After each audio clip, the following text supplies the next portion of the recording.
IIT Guwahati आपने पहले attempt में क्लियर किया, आईएएस भी आपने पहले अटेम्प्ट में क्लियर किया, ऐसा कैसे हो गया? डी के कारमल में 7th क्लास में एडमिशन लिया और 7th क्लास से 10th क्लास तक मैं कभी भी सेकंड नहीं आया।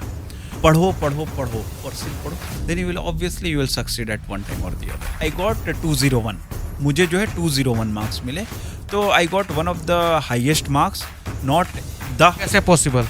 ये बिकॉज जो आप पटना में एग्जाम देने के लिए आए थे, किस तरीके से आए थे और क्या कुछ आप देखे थे और कहाँ लड़कों को चूक हो जाती है, कहाँ लड़के चूक जाते हैं, ये आपने बताया था, थोड़ा लड़कों को बताइए एग्जाम कैसे देना है, ये देख लीजिए। ये तो आप भी देखे होंगे, आपके फ्रेंड होंगे कई सारे जो कि बहुत इंटेलिजेंट होंगे, लेकिन उन्होंने यूपीएससी क्लियर नहीं कर पाए, आपसे ज़्यादा भी मार्क्स आता होगा टेस्ट में, तो क्लियर नहीं कर पाते। उनका क्लासरूम प्रोग्राम में आपको 1.5 लाख रुपए अगर वो मुझे कोई फ्री में भी दे रहा था, आई विल नॉट गो।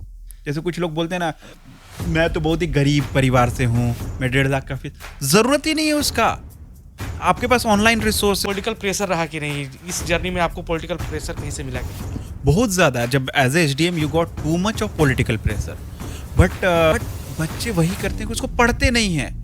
लक्ष्मीकांत पढ़ के धूल लगा हुआ है, 2 साल प्रिपरेशन का हो गया और लक्ष्मीकांत मतलब कोई अच्छे से पढ़ा नहीं, उससे नोट्स नहीं बनाया, उसको याद नहीं किया, उसको रट्टा नहीं मारा, सेट मैं कुछ पढ़ा नहीं था। बट ये बात है कि मेरा ओरिएंटेशन क्लियर था कि मुझे एग्जैक्टली करना क्या है, मेरा प्रिपरेशन स्ट्रैटेजी क्या होगा, मुझे किस तरीके से इस एग्ज़ाम को हैंडल करना है, इस एग्ज़ाम में डिमांड क्या है। प्री वीडियोज़ में देखता हूँ। सुनते हैं आप?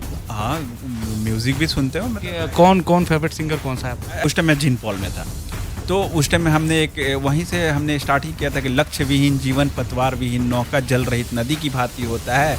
इसलिए हर प्रत्येक मनुष्य के जीवन में कोई ना कोई लक्ष्य होना चाहिए और मेरा जीवन का लक्ष्य है जिलाधिकारी बनना, ऐसा बोल के।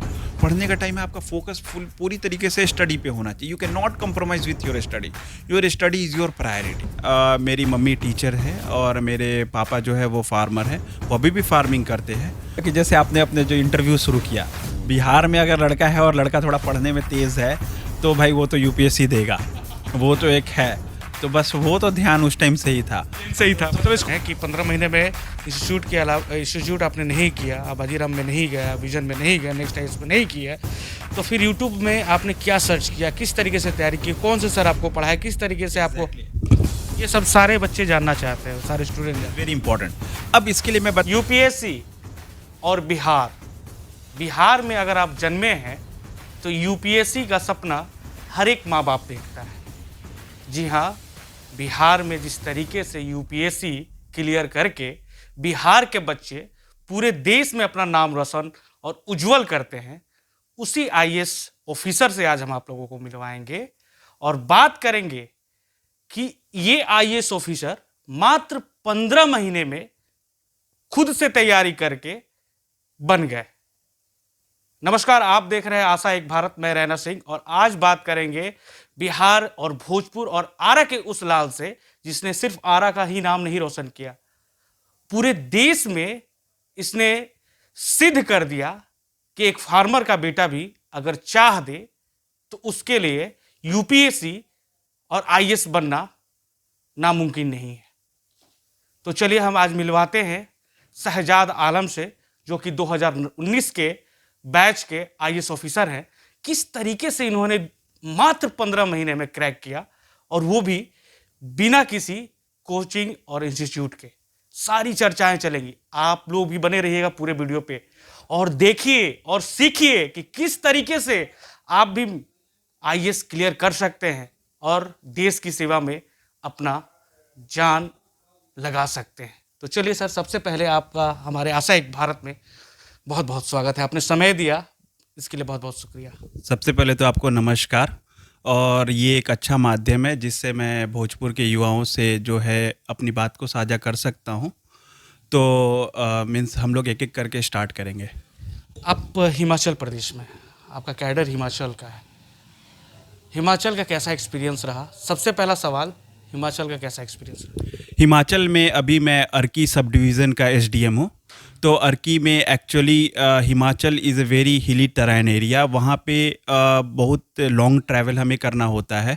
एंड स्पेशली मेरे एरिया में दो सीमेंट प्लांट है, अंबुजा और अल्ट्राटेक, जिससे रिलेटेड हमें कई सारे इश्यूज आते रहते हैं। जो लैंड एक्विजिशन की इशू है, लोगों के एम्प्लॉयमेंट की इश्यूज है, ये सब जो है हमें बार बार उसको लोगों के मसलों को सुलझाना पड़ता है।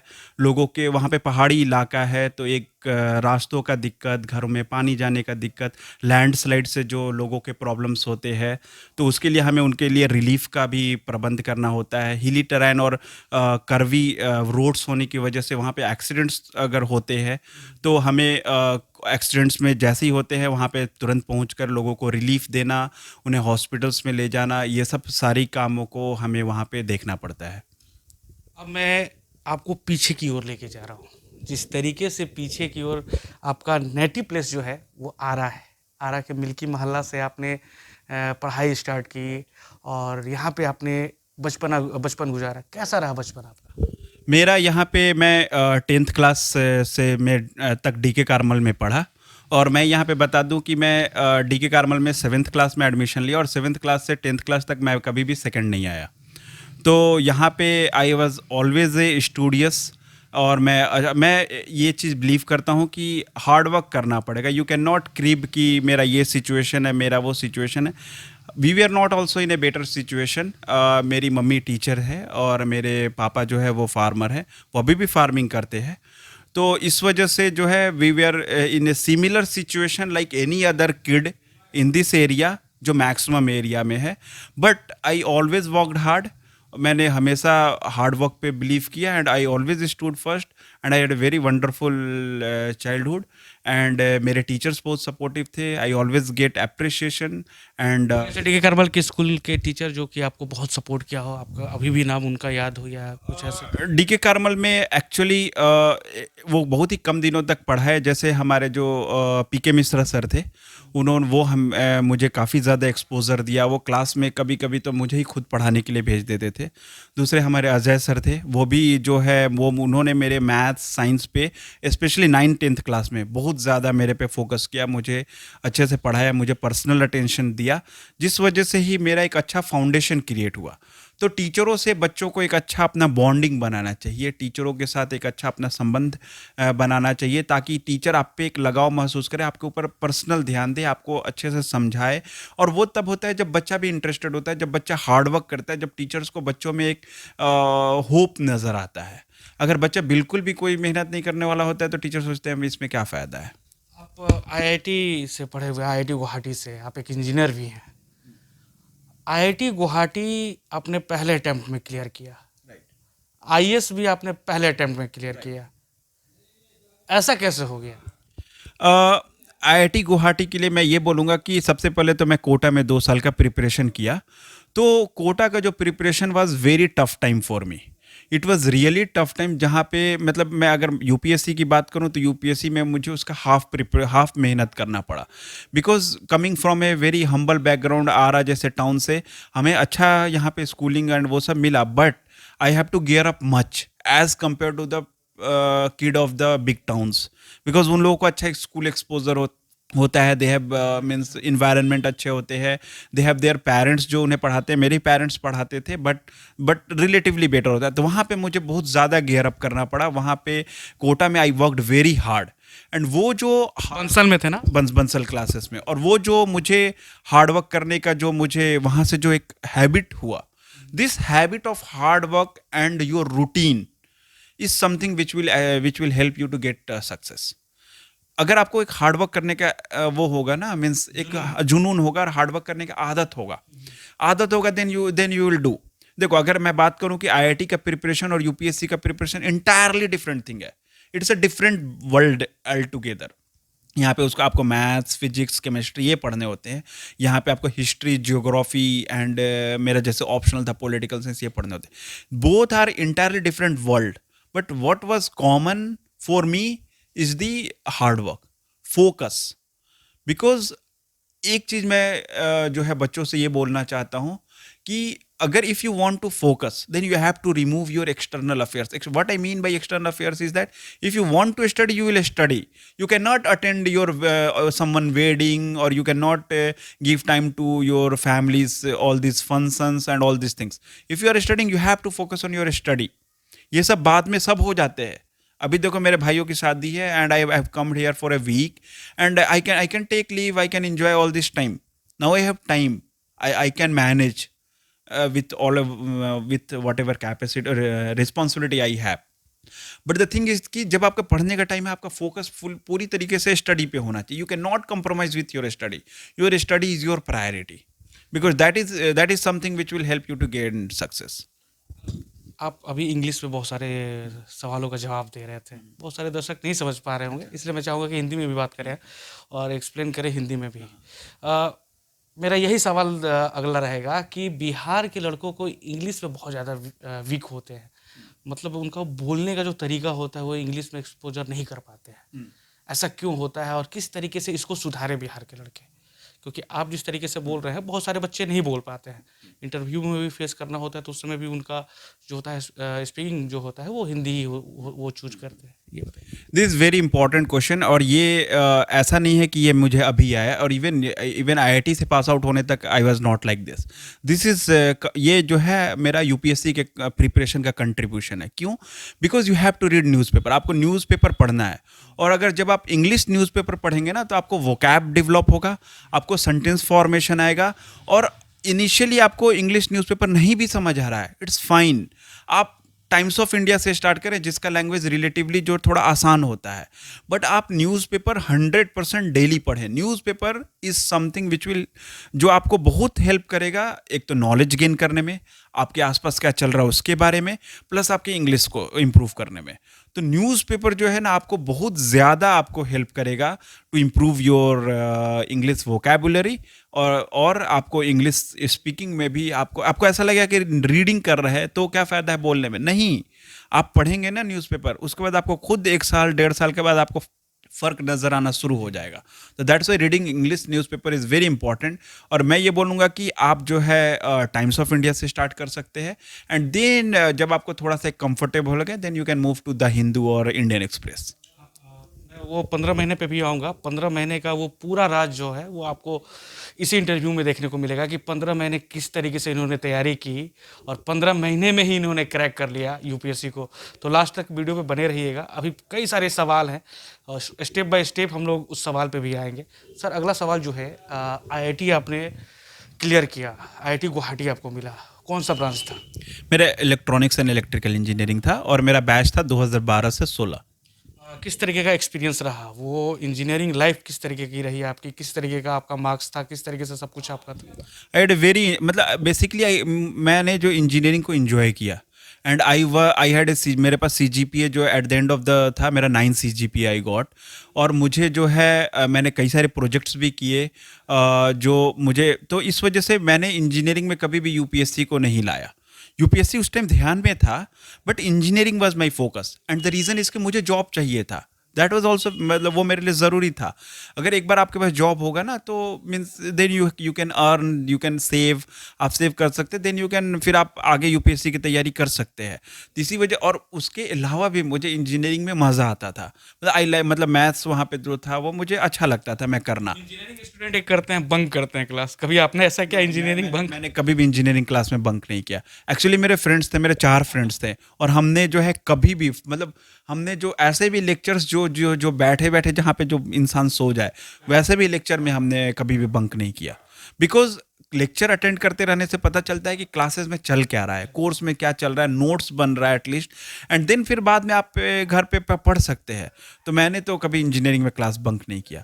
और इंजीनियरिंग में मेरा जो ऐसा नहीं कि मैं यूपीएससी में आ गया तो लोग सोचेंगे हिस्ट्री ज्योग्राफी यही था पढ़ना. मैंने जो इंजीनियरिंग में किया और मैं उस दौरान जो है मैं साउथ कोरिया भी गया, वहाँ पे मेरा 3 महीने का इंटर्नशिप था हनयांग यूनिवर्सिटी में। मैं I was assistant researcher in wireless communication. तो वहाँ पे जो मैं वर्क किया उसको मैं बाद में कंटिन्यू किया अपने 4th ईयर में। एंड जो हमारा बैचलर थीसिस प्रोजेक्ट होता है उसमें जो जब मैंने उसको इम्प्लीमेंट किया, मैं सेम ही टॉपिक को कंटिन्यू किया, मैं टॉपिक चेंज नहीं किया। उससे मुझे ये फ़ायदा हुआ कि लास्ट में मेरा IEEE में मेरा पेपर भी पब्लिश हुआ। तो इस वजह से ये नहीं कि ये है कि मेरे को इंजीनियरिंग में मज़ा आता था। UPSC was a different thing. जब मैं यूपीएससी करने लगा तो मैं अब जैसे वो मैं बताऊंगा कि what I have done, but engineering के टाइम मैंने इंजीनियरिंग की, दैट आई विल से। उस टाइम मेरा ध्यान यूपीएससी पे नहीं था, मतलब मेरे दिमाग में यूपीएससी था। मैं यूपीएससी से रिलेटेड सब्जेक्ट्स पढ़ता था, मैं न्यूज़पेपर पढ़ता था, मैं हिस्ट्री ज्योग्राफी भी पढ़ता था, but that was in my free time. मतलब लाइक क्लास हो गया या मिड एग्जाम खत्म हो गए। अब एग्जाम खत्म हो जाते हैं तो 1-2 हफ्ते करने को कुछ नहीं है ना, पढ़ाई चलता है, टीचर भी थोड़ा सा स्लो रहते हैं। तो इस वजह से उस टाइम थोड़ा सा ये यूपीएससी से रिलेटेड चीज़ पढ़ लिया। तो उस टाइम के टॉपर्स के इंटरव्यू देख लिए। उस टाइम तो तुरंत रोमन सैनी का सिलेक्शन, रोमन सैनी के videos has been a very important information for me for getting start in the UPSC preparation. तो उस टाइम रोमन सैनी के वीडियोस देख लिए, यूट्यूब पे वीडियोस देख लिए टॉपर्स के। तो धीरे धीरे मुझे यूपीएससी के बारे में पता चलता रहा। But engineering was my focus during the engineering, और ये सभी बच्चों का होना चाहिए। आप इंजीनियर जब जो काम आप कर रहे हैं वो करें।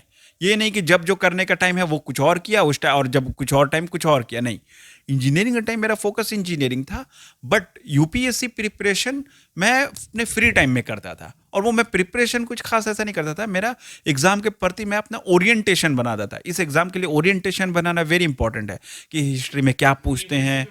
हाँ, तो वो है। वो सवाल लास्ट में होगा, क्योंकि वो काफ़ी लोगों को अभी वेट कर रहा होगा। कई सारे सवाल हैं जो मैं वो पूछ लूँ, क्लियर कर लूँ। अच्छा, आपके पिताजी और आपकी माँ हैं, आप 4 भाई हैं और 3 बहन हैं। 4 भाई में सबसे छोटे भाई आप हैं। तो किस तरीके का पारिवारिक माहौल रहा शुरू से आपका? किस तरीके से सबसे ज़्यादा बाउंडेशन आपका किसके साथ रहा आपके अपने पूरे परिवार में? सबसे ज़्यादा हेल्पफुल कौन, जो आपको समझ पाता था, शुरू से ही आपको समझ पाता था? ऑब्वियसली ये हमेशा आपकी माँ ही होंगी, बट द पॉइंट इज़ कि हमारा हमेशा से एक जॉइंट फैमिली था, और वी ग्रू अप टुगेदर। हमने एक साथ पले बढ़े, एंड इट वाज मतलब हमारा बहुत ही अच्छा समय था। अच्छा, यूपीएससी के लिए कब से ख्याल आया था? आप 10th में तभी से, या आई इंजीनियरिंग करने के बाद आपका ख्याल आया? नहीं, वो तो मैं बोलूँगा कि जैसे आपने अपने जो इंटरव्यू शुरू किया, बिहार में अगर लड़का है और लड़का थोड़ा पढ़ने में तेज़ है तो भाई वो तो यूपीएससी देगा, वो तो एक है। तो बस वो तो ध्यान उस टाइम से ही था। सही था, मतलब स्कूलिंग से ही था। मैं जब 5th क्लास में ही था तो एक हमारा उस टाइम एक भाषण प्रतियोगिता हो रहा था। तो उसमें जब मेरा था तो मैं क्लास आप कहाँ से थे? 5th क्लास में जब पढ़ रहा था तो हमारे नहीं, उस टाइम मैं जिन पॉल में था। तो उस टाइम में हमने वहीं से हमने स्टार्ट ही किया था कि लक्ष्य विहीन जीवन पतवार विहीन, नौका जल रहित नदी की भांति होता है। इसलिए हर प्रत्येक मनुष्य के जीवन में कोई ना कोई लक्ष्य होना चाहिए, और मेरा जीवन का लक्ष्य है जिलाधिकारी बनना, ऐसा बोल के। तो वो तो 2005 से ही था। 2005 से? हाँ हाँ, वो एक दिमाग में होना चाहिए कि one aspiration you should have, आपके दिमाग में होना चाहिए कि करना क्या है। हॉबी क्या है आपका? हॉबी क्या है? हॉबी तो वैसे अभी तो फिलहाल मतलब लाइक यूट्यूब पे वीडियोस देखना। किस तरीके का वीडियो? वीडियोस में different all type of videos में देखता हूँ। सुनते हैं आप? हाँ, म्यूजिक भी सुनते हो मतलब। कौन फेवरेट सिंगर कौन सा है आपका? ऐसा कुछ खास नहीं है, but I in my free time I listen Sartaaj मुझे पसंद है, Satinder Sartaaj. He is a Punjabi singer, Punjabi Sufi song singer, वो मुझे पसंद है। बट ऐसा कुछ फिक्स नहीं है, बट अभी हमें टाइम ही नहीं मिलता है बिल्कुल। I rarely get time. I came to office, मतलब ऑफिस से ही मैं आता हूँ 7 बजे आता हूँ। मूवी कौन सी फेवरेट मूवी आपकी है? मूवी ऐसा कुछ फेवरेट तो नहीं बोलूँगा, बट आई वॉच मूवीज। मैं अपने फ्री टाइम में वो मूवीज जरूर देखता हूँ। कोई एक ऐसा हो जो इंस्पायरिंग लगा हो आपको, कोई ऐसा मूवी जो? 3D is a very nice, sorry, ये 3 idiot is a very nice movie. अच्छा मूवी है, अच्छा मैसेज है। पीके इज़ गुड मूवी। तो मूवीज़ तो अच्छे हैं। अच्छा, उसके बाद आपने इंजीनियरिंग की। इंजीनियरिंग करने के बाद आपने जॉब भी लिया था। जॉब किस तरीके से आपने क्यों छोड़ा?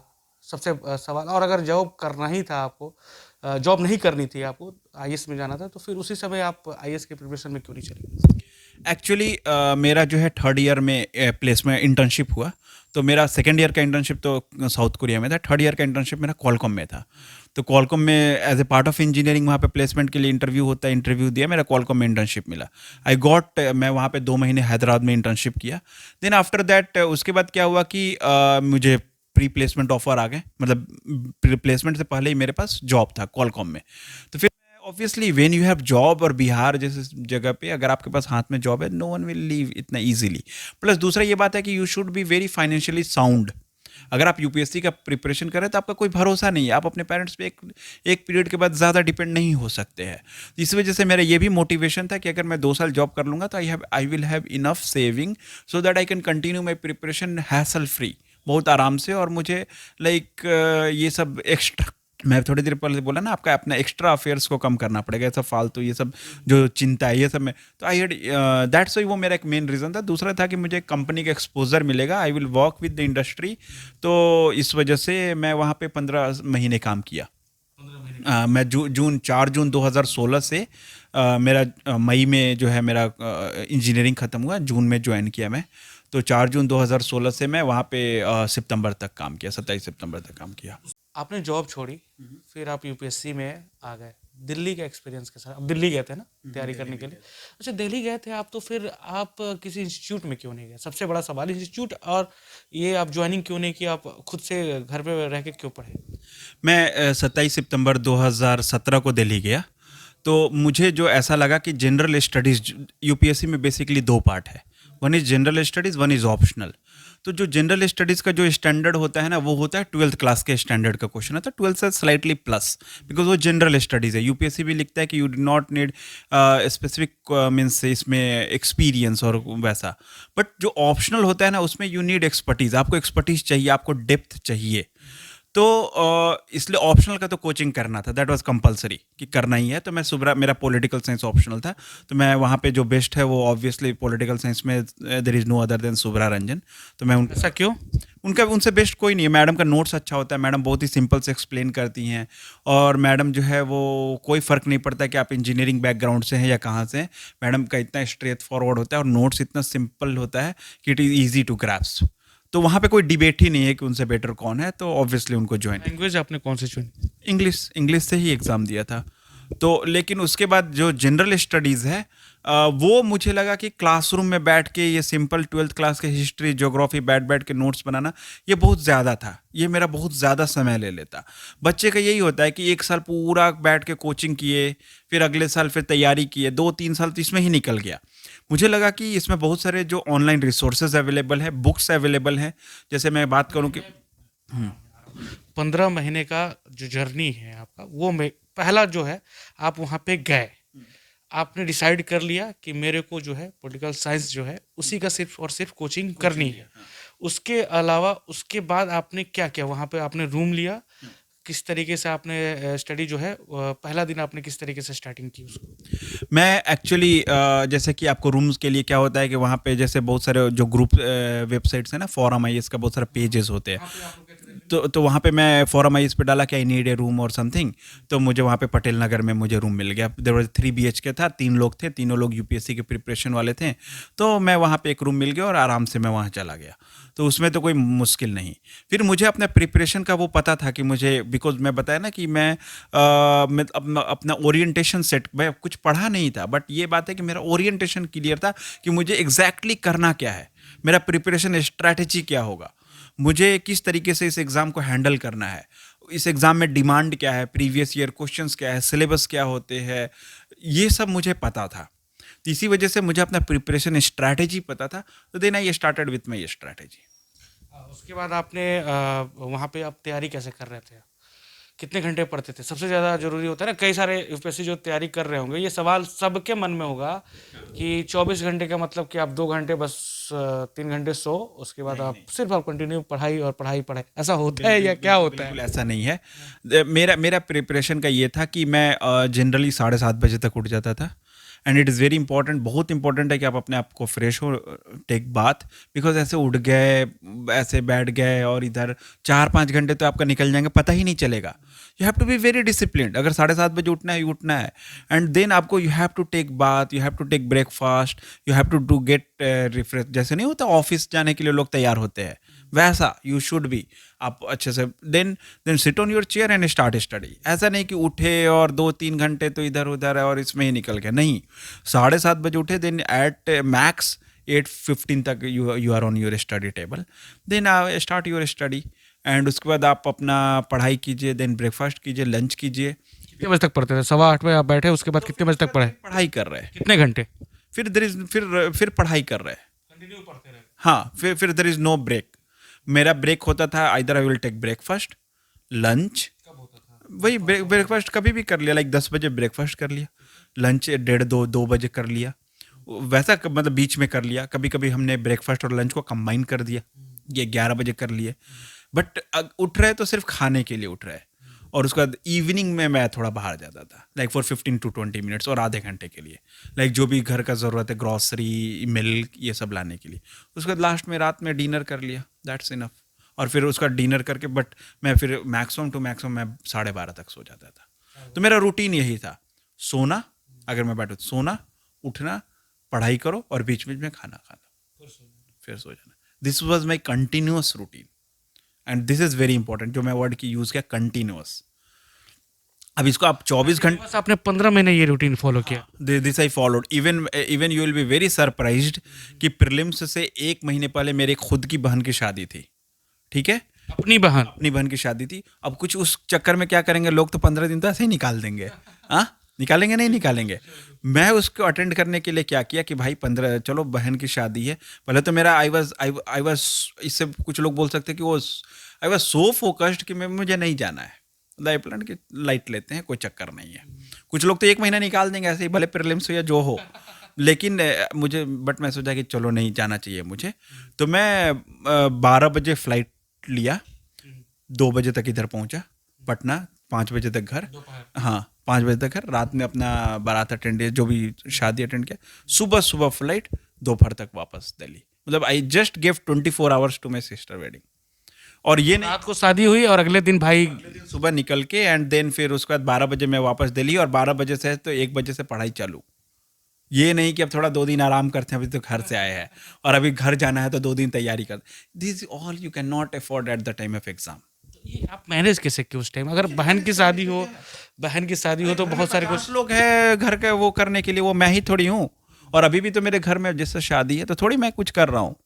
वो they are other peoples to take care of that, parents हैं, भाई है, दे विल टेक केयर। आपको क्यों उस चीज़ का चिंता करके अपना समय खराब करना है when you have such a crucial things to do.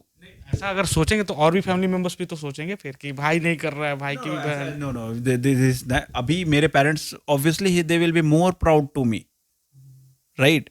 तो वो सोचना चाहिए, ऐसा कोई कुछ नहीं सोचता है। You should focus on your self.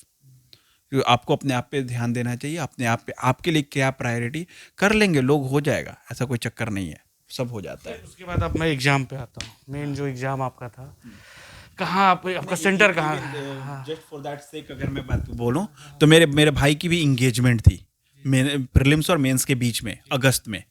तो उसमें दिन ऐसा होता है कि मान लो कि मेरा 1 बजे से फ्लाइट था, और उस दिन मैंने एक टेस्ट शेड्यूल करके रखा था। टेस्ट होता है ना, जो मेंस का टेस्ट देना होता है, तो मेरा उस दिन के डेट पे एक टेस्ट था। तो भले मेरा 1 बजे मुझे घर पे टेस्ट देना है। आप बोलेंगे ना कि अरे इंस्टीट्यूट है ये, फिर भी आई मेड इंश्योर कि मैं 8 बजे उठा 8 बजे टेस्ट देने बैठा। 11 बजे तक जो है वो टेस्ट दिया। Then I move to the airport and then engagement attend किया and then next day back आए। ये नहीं कि अच्छा आज जाना है तो आज का टेस्ट तो लाइट लेते हैं, अरे आज तो टेस्ट नहीं भी दिए तो चल जाएगा तो फिर वो टेस्ट बाद में लोड करेगा। हमारे पास टाइम नहीं है, 100 डेज का टाइम है। तो you have to be fix on your routine, focused 100%। Without focus you can not do anything. अगर मेरा 2 बजे या 1 बजे फ्लाइट है तो मुझे वो टेस्ट, अगर आज का शेड्यूल है तो मुझे उसको दे के जाना है। यूपीएससी कई सारे बच्चे तैयारी बहुत तेज होते हैं लेकिन वो क्लियर नहीं कर पाते हैं, ऐसा क्यों होता है उन लोगों के साथ? बिकॉज ये तो आप भी देखे होंगे, आपके फ्रेंड होंगे कई सारे जो कि बहुत इंटेलिजेंट होंगे लेकिन उन्होंने यूपीएससी क्लियर नहीं कर पाए। वो आपसे ज़्यादा भी मार्क्स आता होगा टेस्ट में तो क्लियर नहीं कर पाते, क्यों ऐसा क्यों? ऐसा ये होता है कि I have seen this is a very long preparation time. 15 months is a very big time. अगर एक तरीके से देखो तो आपको लगे करीब 15 महीने में यूपीएससी ले लिया, बट अगर आप टाइम से देखो तो 15 months is a very big time. And maintaining this routine for continuous without missing a single day for 15 months, single minute भी कैसे? हाँ, is a very difficult task. नहीं, आप 10 दिन पढ़ने के बाद लोग थक जाते हैं, लोग ये but I had different things to energize myself. I used to order food, I used to order some good food. तो मैं वो सब करके then I will keep myself good. मैं टेस्ट में अच्छा स्कोर करके और by using all this things I keep myself motivated and disciplined. कई सारे बच्चे जो होते हैं वो, जैसे आपने 15 महीने में क्लियर किया, कई सारे बच्चे जो हैं वो अच्छे से इंस्टीट्यूट में पढ़ के भी 3 साल 4 साल में क्लियर नहीं कर पाते यूपीएससी। ऐसा क्यों हो जाता है वो? एक तो ये है कि जो इंस्टीट्यूट में पढ़ते हैं वो तो मीन्स अभी के टाइम में वर्क नहीं कर रहा। अभी आप रिजल्ट उठा के देख लीजिए, जो जनरल स्टडीज के जो लोग कोचिंग लेते हैं उन लोगों का सिलेक्शन नहीं हो रहा है, साफ बात है। ये सब बाजीराम और ये नेक्स्ट आईएएस और कई सारे अभी खुले हुए हैं, नेक्स्ट आईएएस हो गए, बाजीराम हो गए, विजन हो गया। इसमें जो है ना, उन लोगों के मटेरियल्स अच्छे होते हैं, उन लोगों के टेस्ट सीरीज अच्छे होते हैं, उन लोगों के गाइडेंस अच्छे होते हैं, but their classroom program are not worth it. उनका क्लासरूम प्रोग्राम में आपको 1.5 लाख रुपए, अगर वो मुझे कोई फ्री में भी दे रहा था, आई विल नॉट गो। जैसे कुछ लोग बोलते हैं ना, मैं तो बहुत ही गरीब परिवार से हूँ, मैं 1.5 लाख का फीस, जरूरत ही नहीं है उसका। आपके पास ऑनलाइन रिसोर्सेज है, यूट्यूब के वीडियोस हैं, बुक्स हैं, ऑनलाइन बुक्स अवेलेबल है, ऑनलाइन टेस्ट सीरीज अवेलेबल है। इन सब पे फोकस करो। आपके वजीराम का वो पूरा 1 साल आपका ले जाते हैं और वो लास्ट में आपके पास बचता है नोट्स, जो कि नोट्स का कोई काम नहीं। अगर आप खुद से बैठ के उस चीज़ को पढ़ेंगे, समझेंगे, और ये कोई रॉकेट साइंस नहीं है ना। किया आपने यूट्यूब, आप बोल रहे हैं कि 15 महीने में इंस्टीट्यूट के अलावा इंस्टीट्यूट आपने नहीं किया, आप बाजीराम में नहीं गया, विजन में नहीं गया, नेक्स्ट आईएएस में नहीं किया, तो फिर यूट्यूब में आपने क्या सर्च किया, किस तरीके से तैयारी की, कौन से सर आपको पढ़ाए, किस तरीके से आपको? ये सब सारे बच्चे जानना चाहते हैं, सारे स्टूडेंट। Very important. अब इसके लिए मैं बताऊंगा कि मेरा जो प्रिपरेशन स्टाइल क्या था। मैंने विजन आईएएस का टेस्ट सीरीज उठाया, विजन आईएएस का प्रीलिम्स का टेस्ट सीरीज उठाया। उस पर टोटल आपको 35 टेस्ट होते हैं। 35 टेस्ट को भी वो लोग जो है 3 पार्ट में डिवाइड किए हैं। 8 टेस्ट जो होता है फंडामेंटल होता है, 17 टेस्ट जो होता है वो आपका एडवांस होता है, और 10 टेस्ट जो होता है वो आपका फुल लेंथ टेस्ट होता है। फुल लेंथ टेस्ट को छोड़ दीजिए, वो बाद का एग्जाम का टाइम का चीज़ है। 8 टेस्ट पहले फंडामेंटल को लेते हैं, इसको फिर फोकस करते हैं। इसमें क्या होता है, इसमें 2 पेपर हिस्ट्री के लिए, मतलब कि लाइक ये लोग क्या करते हैं कि हिस्ट्री के पूरे सिलेबस को 2 पार्ट में डिवाइड कर दिए, पॉलिटी के पूरे सिलेबस को 2 पार्ट में कर दिए, ज्योग्राफी को 2 पार्ट में, ऐसा ऐसा करके 8 टेस्ट हो गया। मेन सिलेबस ऐसा करके 8 टेस्ट कर दिए। इस पे आपको सबसे पहले फोकस करना है। तो अब जैसे मेरा प्रिपरेशन स्टार्ट कैसे हुआ, मैं जब सितंबर में गया तो मेरा पहला टेस्ट मैंने अपना शेड्यूल किया पॉलिटी का। पॉलिटी में कौन सा, सबको पता है, बच्चे बच्चे को आजकल पता है कि पॉलिटी में कौन सी बुक्स पढ़नी है, लक्ष्मीकांत। बट पता होने से नहीं, you have to read that book for the 10 times. आपको वो बुक को 10 बार पढ़नी है, उसको याद करना, उससे नोट्स बनाना है। तो आपको बुक पता है, वो बुक में ऐसा कोई रॉकेट साइंस तो है नहीं, वो तो सिंपल सा इंग्लिश है। बट बच्चे वही करते हैं कि उसको पढ़ते नहीं हैं। लक्ष्मीकांत पढ़ के धूल लगा हुआ है, 2-2 साल प्रिपरेशन का हो गया, और लक्ष्मीकांत तो मतलब कोई अच्छे से पढ़ा नहीं, उससे नोट्स नहीं बनाया, उसको याद नहीं किया, उसको रट्टा नहीं मारा। आई विल इवन से कि एक टाइम के बाद आपको समझने के बाद आपको एग्जाम में रट्टा भी लगाना है थोड़ा सा, ताकि आपके दिमाग में याद रहे। तो मैं यही किया।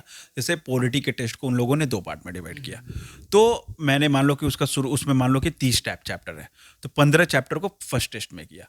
तो मैं उसको जो है टाइम दिया, 1 हफ्ते में मेरे को ये करना, मतलब 1 दिन में मेरे को 2 चैप्टर करना है, या 2 दिन में, इस तरीके से डिपेंडिंग ऑन कि कौन सा चैप्टर मेरा कितना प्रिपेयर है, कौन सा चैप्टर नहीं है, कैसे प्रिपरेशन करना है। मैं उसको पढ़ा, उससे नोट्स बनाया, उसको रिवाइज किया, और एक एग्जाम मोड की तरह। मेरे लिए अभी सिर्फ पॉलिटी है, पूरा UPSC just polity for me, ठीक है।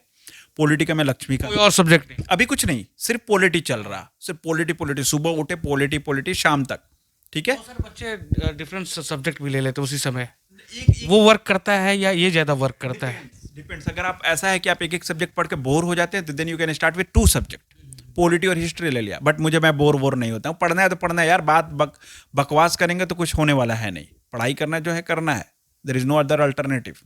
You have to be very crude with yourself. तो उसके बाद पॉलिटी उठा लिया, अपना दिन भर पॉलिटी पढ़ा, ऐसे 7-8 दिन पढ़ा। When you will read continuously for 8 days, will make notes, देन क्या होता है कि आप उसका टेस्ट दीजिए। टेस्ट में ऑब्वियसली इतने अच्छे से पढ़ा है, तो फंडामेंटल टेस्ट में क्या होता है कि विजन वाले क्वेश्चन आसान बनाते हैं, जो लक्ष्मीकांत है ना उसी से क्वेश्चन बनाते हैं, ताकि आप अपने आप को टेस्ट कर पाएँ कि आपने पढ़ा अच्छे से कि नहीं। उस पोर्शन का टेस्ट दे दिया, हो गया बात। जो गलती हुआ देख लिया कि हाँ भाई ये गलती हो गया, then move to the next subject. जैसे पॉलिटी हो गया, फर्स्ट टेस्ट हो गया, पॉलिटी का सेकंड टेस्ट दे दिया, पॉलिटी खत्म। Then I move to history. History में भी ऐसे ही होता है, modern history, modern India history. Modern India history के लिए बच्चों को भी पता है कि स्पेक्ट्रम पढ़ते हैं, बट उससे कोई फायदा नहीं। You have to read that, you have to mug up that book, उसका रट्टा लगाना है, उसको बार बार अच्छे से पढ़ना है। तो देन उसके बाद क्या किया कि हिस्ट्री के लिए स्टार्ट किया। मान लो कि अब वो विजन वाले के जब आप टेक्स्ट बुकलेट डाउनलोड करेंगे ना, उस पर क्लियर होता है कि कौन कौन सा टॉपिक जो है किस टेस्ट में है। You can, and it is freely available on vision IAS। और अगर आप उसका टेस्ट सब्सक्राइब भी कर सकते हैं, that is totally up to you, वो मिल भी जाता है। तो उसके बाद क्या होता है कि आप जो है उसका टेस्ट लगाइए ऐसे ऐसे अब, and now this is the game that you have to continue it. Polity के बाद हिस्ट्री पे रुक नहीं गए, पॉलिटी 1 किए, पॉलिटी 2 किए, हिस्ट्री 1 हिस्ट्री 2 किए, ज्योग्राफी 1 ज्योग्राफी 2 किए, इकोनॉमिक्स 1 इकोनॉमिक्स 2 किए। इसको करते रहना है, देयर लाइज द गेम। बच्चे पॉलिटी के बाद 1 महीना आराम कर रहे हैं, ऐसे नहीं चलेगा। पॉलिटी के बाद फिर उसको भूल गए, उसका नोट्स नहीं बनाया, उसका टेस्ट नहीं दिया। नहीं, ये पूरा प्रोग्राम है। आपको पॉलिटी पढ़ना है, उसका नोट्स बनाना है, नोट्स से समरी नोट्स बनाना है, टेस्ट से जस्ट पहले आपको पॉलिटी का टेस्ट देना है, उसके बाद पॉलिटी का सेकंड वाला पोर्शन पढ़ना है। वैसे ही सिर्फ यही चीज को आपको रिपीट करना है, कंटिन्यूटी रखना है। अब बात समझ रहे हैं मेरी? इसमें कुछ भी नया नहीं किया। अब बात समझ रहे हैं मैं क्या बोल रहा हूँ? किसी को बोलूंगा भाई बुक पढ़ना है, नोट्स बनाना है, टेस्ट देना है, अरे ये तो ठीक है, हम भी तो कर ही रहे हैं। मैं तो बुक कभी कभी पढ़ लेते हैं और कभी कभी नोट्स भी बना लेते हैं और कभी कभी टेस्ट नहीं। This is the continuous process. आपको लग रहा है कि 8 टेस्ट को देने में कम से कम आपको 4-5 महीने लग जाएंगे। फंडामेंटल में आपको फोकस करना है, then you will go to the advance. Advance में क्या होगा कि सेम बुक आपको रिपीट करेगा, बट अब क्या करते हैं ना, विजन वाले जो है पेपर का लेवल बढ़ा देते हैं। But this will be second revision for you. एक रिवीजन से तो काम चलेगा नहीं, this will be second revision and you will go into more depth. ठीक है, ये प्रोग्राम आपका चलेगा मार्च तक। फिर जैसे ही मार्च आ गया ना, फिर अब आप आ जाते हैं पूरा प्रीलिम्स मोड में। हाँ, अब क्या हुआ कि आपका पूरा सिलेबस तो कवर कर लिया, आप सारे बुक्स को एक बार पढ़ लिए अच्छे से, टेस्ट लगा लिए, नोट्स हो गया आपका अच्छे से। अब आ गया आपका प्रीलिम्स। उसके बाद क्या हुआ कि एक चीज़ मैं इसमें बताना भूल गया कि मैं जब सितंबर में स्टार्ट किया था तो फॉर शुरू के 2 महीने जो है मैं सिर्फ प्रीलिम्स से फोकस किया, बिकॉज मेरा ऑप्शनल का कोचिंग चल नहीं रहा था। बट जैसे ही मेरा दिसंबर में ऑप्शनल का कोचिंग शुरू हुआ तो then I divided my time into half कि सुबह 8 से 4 जो है मेरा 3 बजे कोचिंग के लिए जाते थे, 4 बजे स्टार्ट होता, तो 3 बजे तक जनरल स्टडीज़ किए और कोचिंग जाने के बाद कोचिंग में जो मैडम ने पढ़ाया उसको आके आपको रिवाइज करना है, ऑप्शनल को अच्छे से पढ़ना है, ऑप्शनल को रिवाइज करना है और उसके बाद सो जाना है। और तो ये करते करते तो मैं क्या किया, हाफ टाइम डिवाइड कर दिया। तो ऑब्वियसली जेस थोड़ा सा पेस स्लो हो जाएगा, बट दैट इज़ फाइन, क्योंकि करना तो सब आपको। ऐसे करते करते आपको मार्च तक है ना आपका सिलेबस जनरल स्टडीज़ का तो कंप्लीट हो जाएगा। मैं टू बी प्रिसाइज, मुझे याद है कि मेरा 15 अप्रैल को मेरा सिलेबस कंप्लीट हो गया था। नाउ आई हैव 1.5 महीने फॉर प्रीलिम्स का रिवाइज करने के लिए, and that will go vigorous revision. अब बात समझ रहे हैं ना, मतलब अब जो है रिवीजन का मोड डिफरेंट होगा। अब इसके लिए मैं क्या किया कि मैं विजन का तो टेस्ट दे चुका हूं, अब मेरा सिर्फ विजन का फुल लेंथ टेस्ट बचा है, वो भी 10 बचा है। अब मुझे फिर से रिवाइज करना है, तो मैं क्या किया कि इनसाइट्स का टेस्ट सीरीज उठाया। इनसाइट्स के टेस्ट सीरीज से क्या किया कि जिस दिन मैं हर दिन अब टेस्ट लगाना, पहले क्या होता था, पहले मैं हफ्ते और 10 दिन में टेस्ट लगा रहा ना, मान लो पॉलिटी करने में मुझे 7 दिन या 10 दिन लगा, उसके बाद वो जब खत्म हो गया तब मैं पॉलिटी का टेस्ट दे रहा। अब मुझे क्या, अब मेरा तो 2 बार रिवाइज हो गया, चीज़ें 2 बार रिवाइज हो गई है ना। अब मैं क्या किया कि पॉलिटी का टेस्ट जो है, अब मान लो कि पॉलिटी को अब जो है 1 या 2 दिन में मैक्सिमम रिवाइज कर लेना है और उसके कॉरेस्पॉन्डिंग इनसाइट्स का टेस्ट दे देना है। फिर उसका हिस्ट्री को ऐसे ही, अब आपको खुद पता होगा कि कौन सा चीज़ जो है आपको अच्छा पता है, कौन सा चीज़ वीक है। तो जो वीक है उसको थोड़ा ज़्यादा टाइम दे के इनसाइट्स वाला टेस्ट देना है, और जो अच्छा है उसको जल्दी से निकाल देना है। मेरा पहला आपका एग्ज़ाम था, उसका एक्सपीरियंस कैसा रहा? जो आप पटना में एग्ज़ाम देने के लिए आए थे, किस तरीके से आए थे और क्या कुछ आप देखे थे, और कहाँ लड़कों को चूक हो जाती है, कहाँ लड़के चूक जाते हैं, ये आपने बताया था। थोड़ा लड़कों को बताइए एग्ज़ाम कैसे देना है, ये देख लीजिए। ये बहुत इंपॉर्टेंट पार्ट ऑफ ये है कि जो क्या होता है ना कि बच्चे अपने आप पे फोकस नहीं करते हैं, कहीं रात में किसी रिश्तेदार के घर रुक गए, कहीं ऐसे ही सो गए, एग्ज़ाम के घर उठे ऐसे ही मुँह हाथ ऐसे करके चले गए, एग्ज़ाम देने चले गए। नहीं, ये सही नहीं है। आपको अपने आप पे फोकस करना है, your mood, your brain, you are important. ये हम लोग बचपन से ही हम लोग रियलाइज़ नहीं कर पाते हैं। बच्चे पेरेंट्स जो है ना बच्चों को ये रियलाइज़ कराएं कि देन यू आर इम्पोर्टेंट। चाट फुचका क्या क्या खाने लगते हो? वही तो इसमें क्या देखता हूँ कि बच्चे हैं कि सुबह से उठ के एग्जाम देने चले गए, ना शॉवर लिए, ना अच्छे से ब्रेकफास्ट किए। इवन जो ब्रेक होता है उसमें बच्चे चाट फुचका ऐसे ही खा रहे हैं। तो वो सब नहीं चलेगा। इससे आपका you have your brain, you need some means rejuvenation. इस वजह से क्या होता है कि आपको जो है आप एग्ज़ाम पहले तो एक अच्छे एग्ज़ाम सेंटर से नज़दीक पहुँचे, आप सुबह अच्छे से शॉवर लें, ब्रेकफास्ट करें, एग्ज़ाम। पटना पहुंचे फिर उसके बाद क्या? तो फिर मैं वही बोलूँगा कि बच्चों को अपने आप पे फोकस करना चाहिए। मैं एक अच्छे होटल में रुका, मैं अपने आप को फ्रेशन अप किया, शॉवर लिया, ब्रेकफास्ट लिया, ताकि you should feel good about yourself. मैंने चॉकलेट खाया, चॉकलेट से आपका मूड अच्छा होता है। These are all things are very important. लगे कि नहीं, दीज आर द, आपको क्या होता है 2-4 नंबर से लोगों का एग्जाम सेलेक्ट होता है और नहीं होता है। तो then I was in a very good mood and I was very happy कि मैं एग्जाम देने जा रहा हूँ। तो इससे एक पॉजिटिव जो वाइब्स क्रिएट होता है ना, उससे आपको एग्जाम के रिजल्ट पे 100% इफेक्ट होगा। और मैं बता रहा हूँ कि जब मैं विजन का टेस्ट देता था तो मेरे मेरे मार्क्स आते थे 108, 107, 110, और मेरे फाइनल प्रीलिम्स में आई गॉट 117, 117 नंबर मिले, जो कि कट ऑफ से जो है कुछ 15 नंबर ज़्यादा थे। उस साल का कट ऑफ कुछ 102 था। तो इस वजह से आई was in very good mood. फिर मैं आराम से, ये नहीं कि फिर मैं उधर ही जाके कुछ उधर वो ठेले पे कुछ खा लिया, चाट फुचका ऐसा खा लिया और उधर ही टहल रहे हैं ताकि नेक्स्ट सेशन का एग्जाम दे। नहीं, कई सारे बच्चों का आजकल सीसेट नहीं होता है जो नेक्स्ट सेशन होता है। फिर मैं अपने वापस होटल में आया, अच्छे से लंच किया, लाइट लंच, फिर से अपने आप को फ्रेशन अप किया, आराम किया, थोड़ा रेस्ट किया। 3 घंटे का ब्रेक होता है, तो अपने आप को थोड़ा रेस्ट किया ताकि इससे आपको अच्छा रहेगा। Because you are important at that time, because आप एग्जाम दे रहे हैं, no one is going to help you. तो इसी वजह से एंड देन फिर आराम से मैं सेकंड सिटिंग में गया और एग्जाम दिया। Same goes with the mains. जब मेंस में एग्जाम होता है ना, तो क्या होता है कि बच्चे जो है कुछ भी करते हैं, कहीं किसी रिश्तेदार के घर रुक गए, कहीं रुक गए, वो सब नहीं सही है। थोड़ा सा मैं मानूंगा कि थोड़ा सा means not everyone can afford और वैसा, बट आप अच्छी जगह रुके, जो ब्रेक मिलता है ब्रेक का ऑप्टिमम यूटिलाइजेशन करें, अपने आप को रेस्ट करें, अच्छे से लंच करें and then go in a fresh mood for the second exam. तो आप एग्जाम कैसे देते हैं, that is also very important. फिर उसके बाद आपका इंटरव्यू में सबसे ज़्यादा मार्क्स था, मतलब और भी बच्चे थे लेकिन उस सबसे ज़्यादा मार्क्स जो था आपका था, कितना मार्क्स था? इंटरव्यू एक्चुअली टोटल 275 का होता है और हमारे बैच में जो है 206 मैक्सिमम मार्क्स किसी भी बच्चे को मिले, 4-5 लोगों को मिले। आपका 201 था। आई गॉट 201, मुझे जो है 201 मार्क्स मिले। तो I got one of the highest marks, not the, कैसे पॉसिबल? ये because I was very free Frank and एक चीज़ मुझे पहले भी बोलता हूँ और बच्चों को अभी भी बोलता हूँ कि जब आप इंटरव्यू का प्रिपरेशन करें तो आप ये नहीं सोचें कि आप एग्जाम के इंटरव्यू बोर्ड के बाहर कुछ और बोल रहे हैं और इंटरव्यू रूम में कुछ और बोलने का प्लान कर रहे हैं।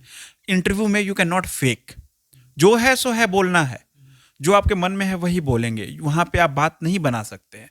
इसी वजह से मैं बाहर भी जब किसी से बात करता था तो I was talking in A mode जैसे कि मैं इंटरव्यू बोर्ड के साथ बात कर रहा हूँ। तो I will be as much as frank and I will be as much as truthful. I will be as much as truthful to myself कि जो मैं बोल रहा हूँ मुझे लगता है कि मैं सही हूँ, बिकॉज मुझे कन्विक्शन फील होगा कि नहीं, मैं जो मैं बोल रहा हूँ सही है। कोई एक ऐसा सवाल जो कि उस समय इंटरव्यू के समय में आपको पूछा गया हो और आपने टू द पॉइंट बताया हो, कोई ऐसा? हाँ, एक जैसे सवाल था ना कि वो पूछे कि इतने कम उम्र, जैसे मैं आईआईटी गुवाहाटी से हूँ, तो उन्होंने एक मैडम ने पूछा कि आप जो है आपको नहीं लगता है कि इतने कम उम्र में आईआईटी जैसा एग्ज़ाम इतना ज़्यादा टफ है? तो मैंने बहुत ही फ्रैंकली बोला कि नहीं मैडम, मुझे नहीं लगता है कि आईआईटी जो है एग्ज़ाम इतना टफ है। हमें अपने लाइफ में डिफ़िकल्ट टास्क को हैंडल करने का प्रैक्टिस होना चाहिए। और आज जो भी हूँ और जितना भी मैं काबिल बन पाया हूँ, दैट इज़ बिकॉज कि वो 2 साल मैंने कोटा में जितने हार्ड वर्क के साथ जो मैं प्रिपरेशन किया और जो मेरे हार्ड वर्क का जो मुझे आदत आया, उसी का रीज़न है कि मैं अभी जो है ये इतना आईआईटी क्रैक। तो इसी वजह से हमें जो है टफ, हार्डनेस, इन सब से नहीं भागना चाहिए, even though it is at a lower age. चलिए, अब ये तो कंप्लीट हो गया, आप फिर उसके बाद आईएएस भी बन गए और उसके बाद की जो जर्नी थी उस पे भी हमने पूरा चर्चा कर लिया कि किस तरीके से जर्नी रही, क्या कुछ हुआ आपके साथ। और अब मैं शॉर्ट क्वेश्चन पूछूंगा। शॉर्ट क्वेश्चन मतलब कि शॉर्ट आंसर देना होगा आपको और फटाफट पूछना है, ठीक है? पहला सवाल ये रहेगा कि पॉलिटिकल प्रेशर रहा कि नहीं इस जर्नी में? आपको पॉलिटिकल प्रेशर कहीं से मिला कि नहीं? बहुत ज़्यादा। जब as a SDM you got too much of political pressure.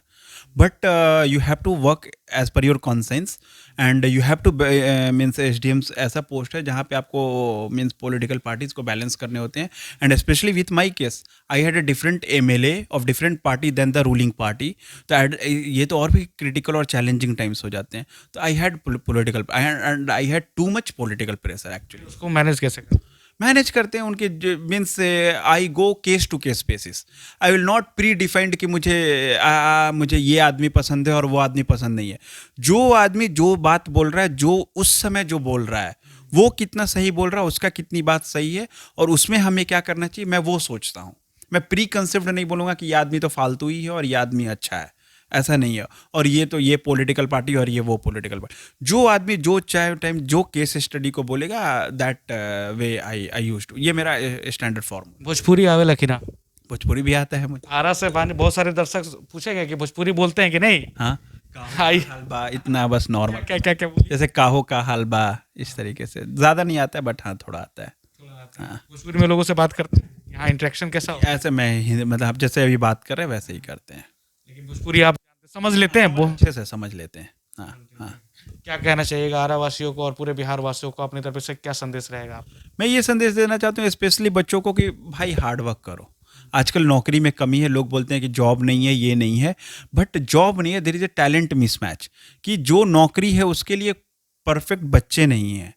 तो इसी वजह से अगर आप हार्ड वर्क करेंगे और आप मेहनत करेंगे ना, तो ये जो नीचे का जो जॉब पूल है ना, इससे आपको बाहर निकलो। इसके पीछे मत जाओ कि ये जॉब चाहिए वो जॉब चाहिए। Do hard work, do as much as hard work as possible. बचपन से ही हार्ड वर्क करो, पढ़ो पढ़ो पढ़ो और सिर्फ पढ़ो, then you will obviously you will succeed at one time और द अदर। तो सर आपको ढेर सारी शुभकामनाएं भविष्य के लिए आशा एक भारत की टीम की ओर से। और जब भी आप आ रही तो हम चाहेंगे कि यहाँ के बच्चों को, आप कभी भी हम लोग कैंप लगाते हैं तो ज़रूर उन लोगों को भी मोटिवेट करेंगे। आई विल श्योरली कम, जैसे मेरा प्लान होगा। और मैं यहाँ आता भी हूँ मतलब लाइक हमेशा, तो मैं वैसे बताऊँगा आपको। तो ये थे शहजाद आलम और एसडीएम, और जिस तरीके से इन्होंने एक्सप्लेन किया है आप लोग भी समझ गए होंगे। उम्मीद करते हैं कि आप इस वीडियो को ढेर सारा शेयर करें, लोगों तक पहुंचाएं, उन बच्चों तक पहुंचाएं जो बच्चे जो हैं इंस्टीट्यूट में नहीं जा पाते हैं पैसों के कारण। तो उन बच्चों तक ये वीडियो पहुंचेगा और वो भी अच्छे आईएएस ऑफिसर बन सकते हैं। खबर यहीं तक। आपका प्यार समर्थन लगातार मिल रहा है, इसके लिए आप सभी का शुक्रिया। मैं रैना सिंह, आपका अपना आशा एक भारत को सब्सक्राइब करिए भैया, और साथ ही साथ बेल बटन दबाना ना भूलें, क्योंकि बेल बटन दबाइएगा तभी तो खबर फटाफट पाइएगा।